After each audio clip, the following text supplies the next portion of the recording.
আমি আপনার কলবে আঘাত করতেই আসছি, আমার কথায় আপনি আঘাত পাবেন আমি জানি।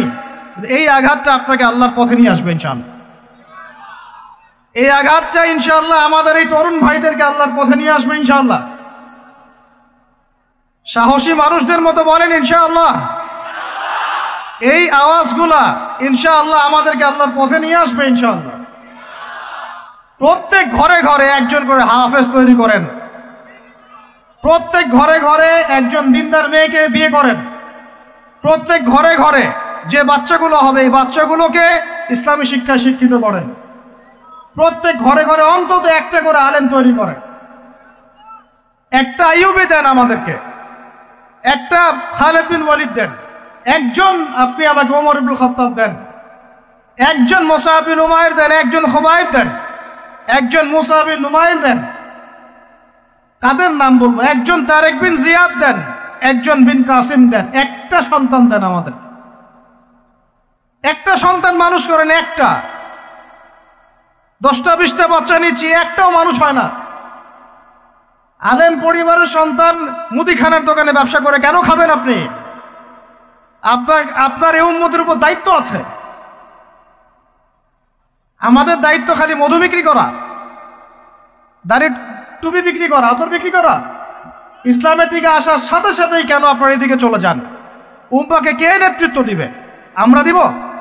আমাদের কোনো ক্ষমতা আছে? আমাদের কোনো জ্ঞান আছে? আমাদের কোনো সেই যোগ্যতা আছে? আমাদের দিকে আঙ্গুল তুলতে পারবেন আপনি?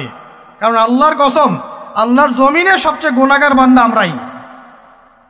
যদি আমরা সত্যিকারের নেতৃত্ব প্রদান করার যোগ্যতা অর্জন করতে পারতাম, এতদিনে আমাদের হাতে দিন বিজয় হয়ে যেত। নাই সেটা আমার মধ্যে, নাই সেটা হয়তো আমাদের মধ্যে, পারছি না আমরা।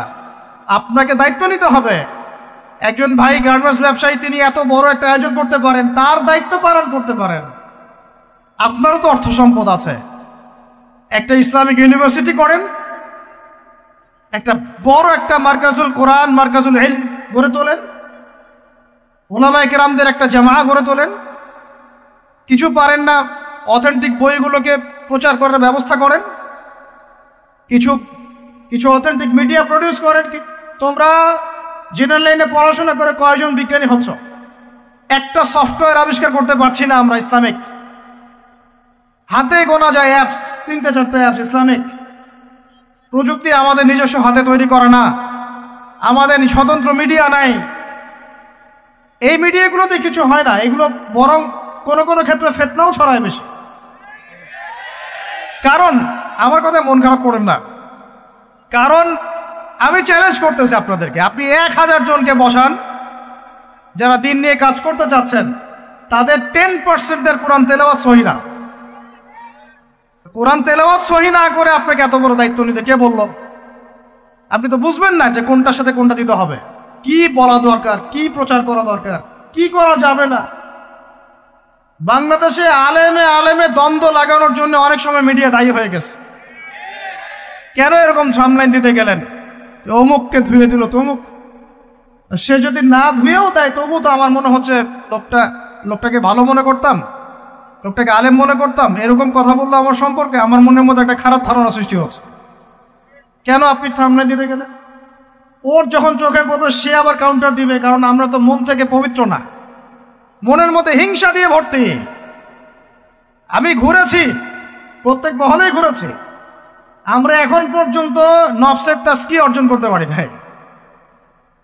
মনে আমাদের যে পরিমাণ হিংসা বিদ্বেষ, এই হিংসা বিদ্বেষ নিয়ে কবরে গেলে আল্লাহ পাকের একটা আযাবও মাটিতে পড়বে না। আল্লাহ মাফ করুক আমাদেরকে।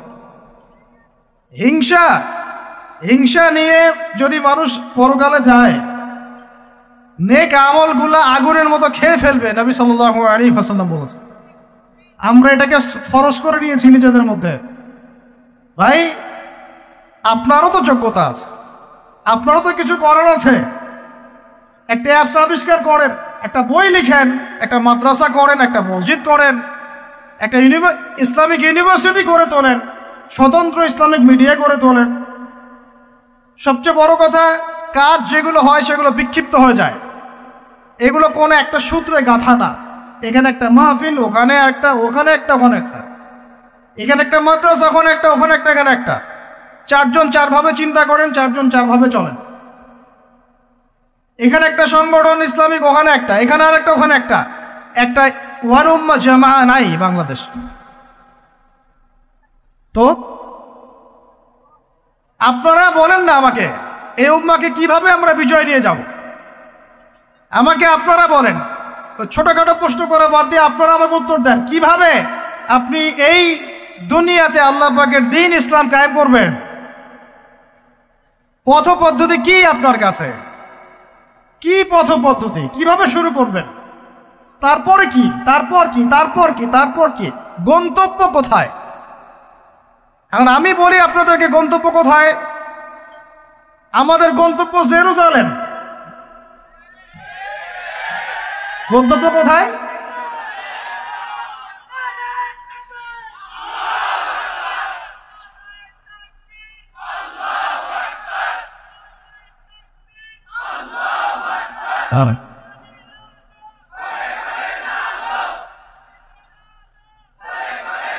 বাস বাস বাস, আল্লাহর কসম, আল্লাহর কসম করে বলতেছি, আল্লাহ রাব্বুল আলামিনের কোনো পরোয়া নাই যদি বাংলাদেশে দিন কায়েম না হয়, যদি পাকিস্তানে না হয়, মালয়েশিয়াতে না হয়, এইখানে না হয়, ওইখানে না হয়, আল্লাহর কোনো পরোয়া নেই, কিচ্ছু যায় আসে না।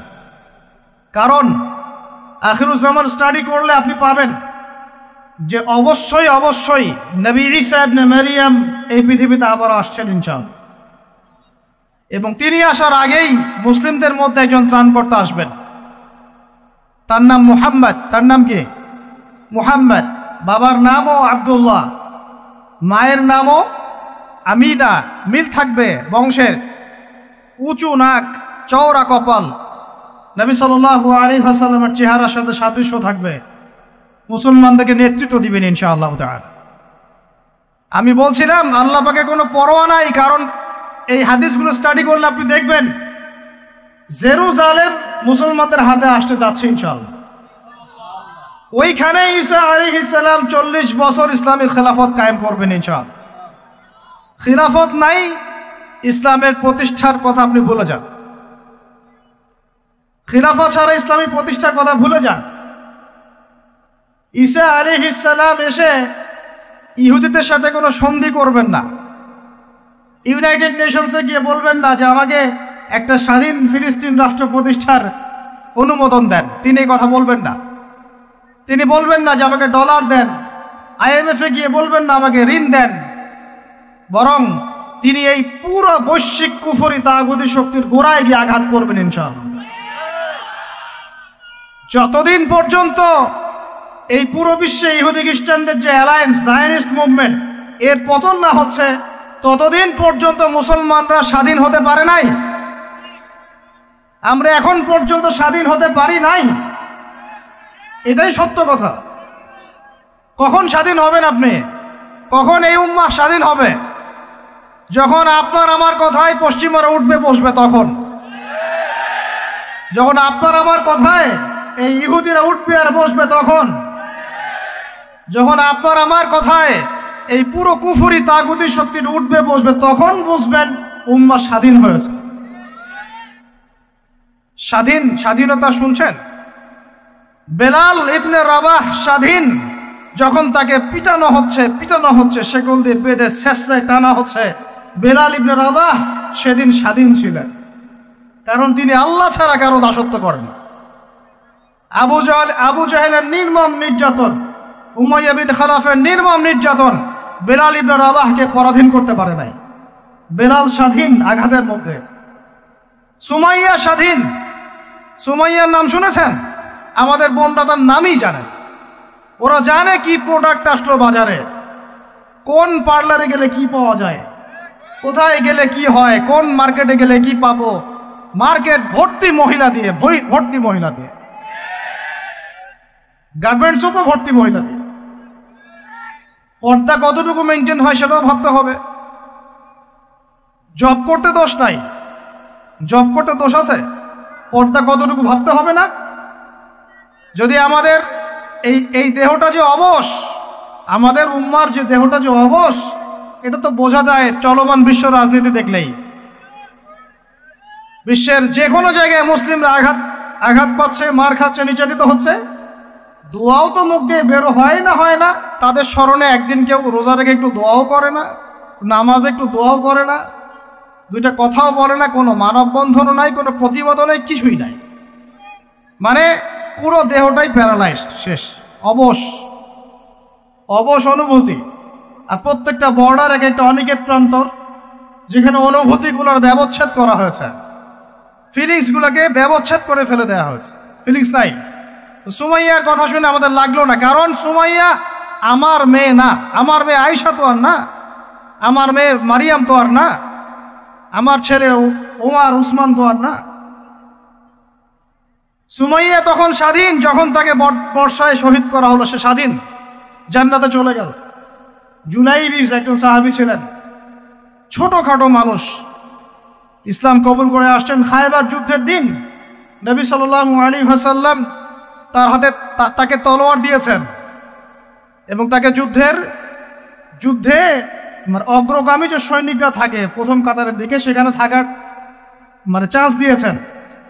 তাকে মানুষ বিয়ে করতে চাইতো না, কারণ তার চেহারা সুরত খুব একটা ভালো লাগে না, বংশ নিচু, মানুষের একটা থাকে না প্রেস্টিজ ইস্যু, তার মনে কষ্ট। নবী সাল্লাল্লাহু আলাইহি ওয়াসাল্লাম একদিন প্রস্তাব পাঠালেন তাকে চিঠি দিয়ে, যে তুমি এই চিঠিটা নিয়ে অমুক গোত্রে যাও, গিয়ে বলো যে আমি বলেছি তোমাকে যেন মেয়ে দেয়।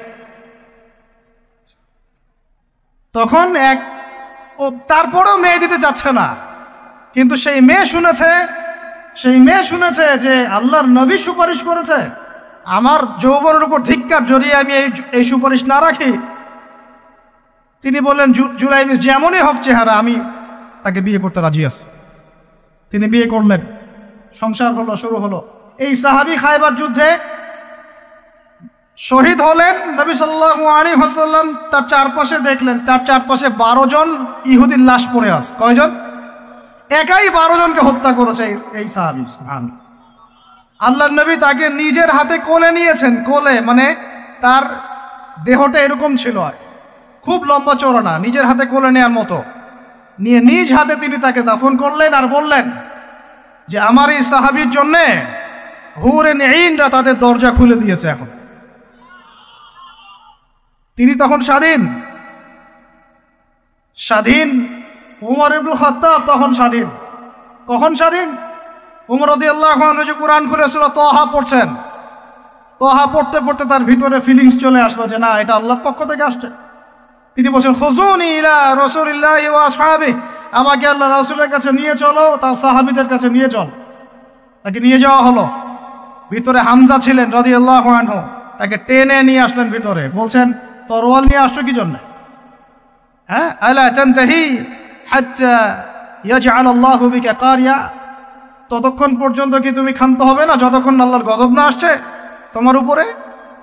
ওমর ইবনে খাত্তাব বলছেন, ইয়া রাসূলুল্লাহ, হে আল্লাহর রাসূল, জিতুকা উমিনু বিল্লাহি ওয়া রাসূলিহি, আমি আপনার কাছে এসেছি আল্লাহ এবং আপনার প্রতি ঈমানদার হয়ে এসেছি।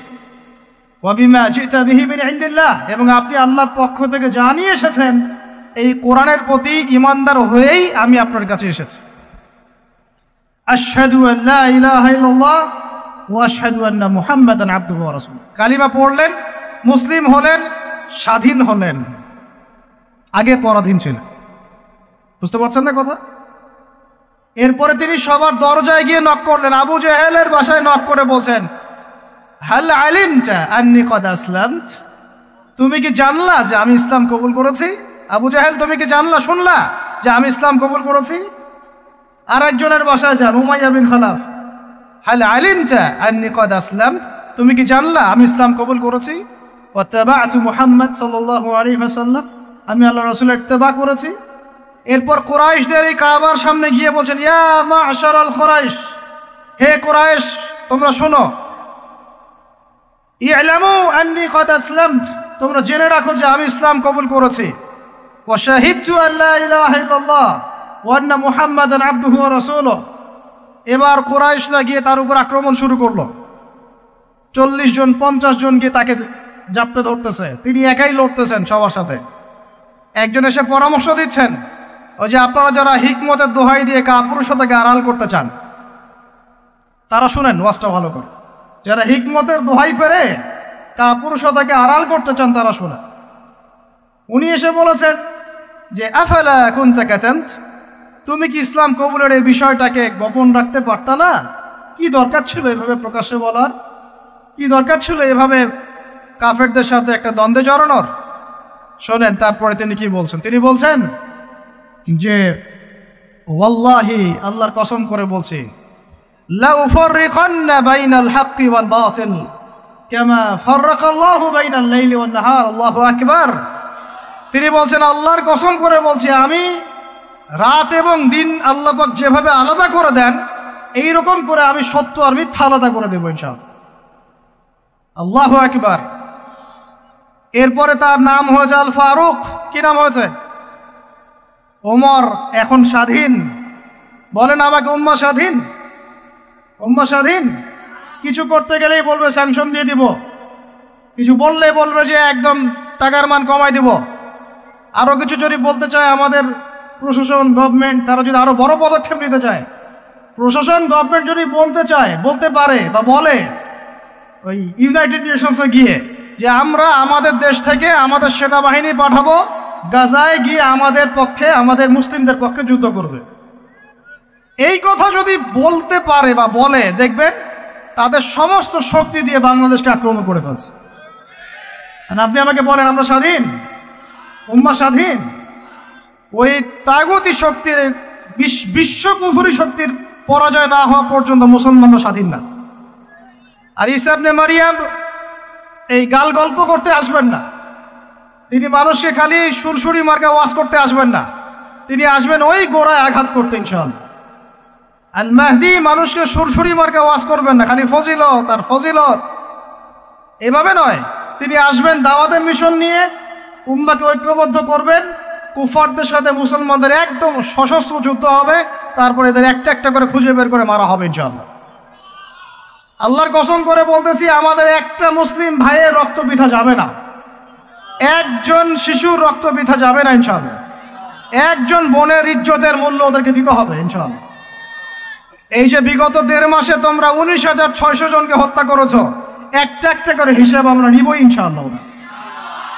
1914 সাল থেকে 2023 পর্যন্ত প্রায় 3.5 লক্ষ মানুষকে হত্যা করা হয়েছে, এর হিসেব ওরা দিবে ইনশাআল্লাহ। এর হিসেব আমরা নিবই ইনশাআল্লাহ। আমরা ছাড়বো না ইনশাআল্লাহ। এই ফিলিস্তিন আমরা ছাড়বো না, এই জেরুজালেমও ছাড়বো না। আর মনে রাখেন, আমাদের এখানে কি হবে তারপরও আল্লাহ পাক করবেন না। আল্লাহ পাক জানেন কোন জায়গা থেকে দিন কায়েম করতে হবে। ঈসা ইবনে মারিয়াম 40 বছর ওই তাখত থেকে, ওই সিংহাসন থেকে পুরো বিশ্বটাকে শাসন করবে ইনশাআল্লাহ তাআলা। আপনারা আঞ্চলিক রাজনীতি নিয়ে পড়ে আছেন, থাকেন, আমি বিশ্ব রাজনীতি নিয়ে কথা বলছি। আঞ্চলিক পলিটিক্স নিয়ে আমার কোনো আগ্রহ নাই, কারণ আমি জানি এই পুরো সাবকন্টিনেন্ট শাসন করবে ঈসা আলাইহিস সালাম। যদি আমরা তার পক্ষের লোক হয়ে যাই তাহলে আমরা ইজ্জত সম্মান পাবো ইনশাআল্লাহ। আর যদি আমরা তার বিপক্ষে চলে যাই, দেখবেন জিল্লতি আর জিল্লতি নেমে আসবে, আল্লাহ মাফ করে। এখন শোনেন, ইবনুল খাত্তাব স্বাধীন এইখানে, হামজা রাদিয়াল্লাহু আনহু স্বীকার করে আসছেন। যুবক ভাই আপনি শুনেন, এই যে ওমরের কথা বললাম, এরকম একটা ছেলে আমাকে দিতে পারবেন ঘর থেকে? প্রত্যেকটা ঘর থেকে পারবেন? সাহস আছে খালি বলবে যে আমি রাত দিন যেমন আল্লাহ আলাদা করে দেন, আমি সত্য মিথ্যা আলাদা করে দেবো ইনশাআল্লাহ। পারবে? তোমরা টিকটক চালাচ্ছ, তোমরা টিকটক চালাচ্ছ, পাবজি খেলতেছো, ফ্রি ফায়ার খেলতেছো, মেয়ে নিয়ে পড়ে আসো, তোমরা কিভাবে উম্মাহকে নেতৃত্ব দিবা? নামাজ পড়তেছো না, সাপ্তাহিক সওম তো রাখো না মনে হয়, আল্লাহ ভালো জানেন। দান সদকা কতটুকু করো আল্লাহ ভালো জানেন। কুরআন তেলাওয়াত করতে শিখতেছো না, কোনো আলেমের সহবতে যাও না, ইউটিউব, অনলাইন, ফেসবুক, ব্যাস, that's all. YouTube, online, Facebook হচ্ছে একটা ফিতনার জগৎ। আপনি বলতে পারেন যে আমার লেকচারও তো যায়, অনেক বড় বড় আলেমদের লেকচারও যায়, সব মেনে নিয়েই বলছে এটা ফিতনার জগৎ। সব মেনে নিলাম, আপনার কথা মেনে নিয়েই বলতেছে ফিতনার জগৎ। কারণ এর কন্ট্রোলও কুফর শক্তির হাতে, এর কন্ট্রোলও তাগুতি শক্তির হাতে। আপনি এটা নিয়ন্ত্রণ করেন না, এই প্রযুক্তি আপনি তৈরি করেন নাই, আমরা আলাদা করে কোনো মুসলিম কমিউনিটি সোসাইটিও বিল্ড আপ করতে পারিনি অনলাইনে, পেরেছি? আমাদের কোনো স্বতন্ত্র সামাজিক যোগাযোগ মাধ্যম আছে বলেন? ওমর ইবনে খাত্তাবের মতো একজন স্বাধীন মানুষ দেন। হামজা রাদিয়াল্লাহু আনহু স্বাধীন কখন? আবু জেহেল আল্লাহর নবীকে একটা আঘাত করেছে, বলেন নাউজুবিল্লাহ সাল্লাল্লাহু আলাইহি ওয়াসাল্লাম। আপনারা তো জানেন তার পিঠের মধ্যে উটের নাড়ি ভুড়ি দেওয়া হয়েছে, চাপানো হয়েছে। তো এই দৃশ্য একজন দাসী দেখেছে, হামজা রাদিয়াল্লাহু আনহু স্বীকার করে আসছেন, তাকে বলছে তোমার ভাতিজাকে এইরকম আঘাত করেছে আবু জেহেল। আবু জেহেলের নাম কিন্তু আবু জেহেল না, আবু জেহেলের নাম আবুল হাকাম। সেও কিন্তু আল্লাহকে বিশ্বাস করত। আপনারা মনে করবেন না যে সে একদম ইহুদি ছিল বা খ্রিস্টান ছিল, এমন না। সে আল্লাহকে বিশ্বাস করত, কিন্তু আল্লাহ পাকের বিধান মানত না। এখন হামজা রাদিয়াল্লাহু আনহু বলছেন ওয়া ফাআলা যালিক, সে কি সত্যিই কাজ করেছে? হ্যাঁ, সত্যিই কাজ করেছে।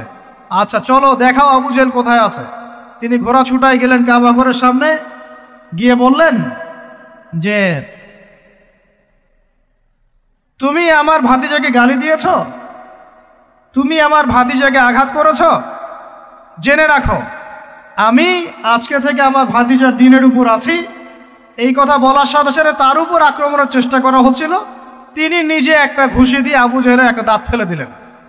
আর দাঁত যে পড়ে গেছে কিনা সিরাতের কিতাবে এটা স্পষ্ট নাই, কিন্তু আঘাত একটা ঘুষি দিয়েছেন এটা স্পষ্ট। ঘুষি দিয়ে বলছেন রুদ্দাহা ইনিস্তাতা, রুদ্দাহা ইনিস্তাতা, যদি সাধ্য থাকে এই ঘুষিটা আমাকে ফেরত দিয়ে দেখাও, সাধ্য থাকলে আমাকে আরেকটা আঘাত করে দেখা।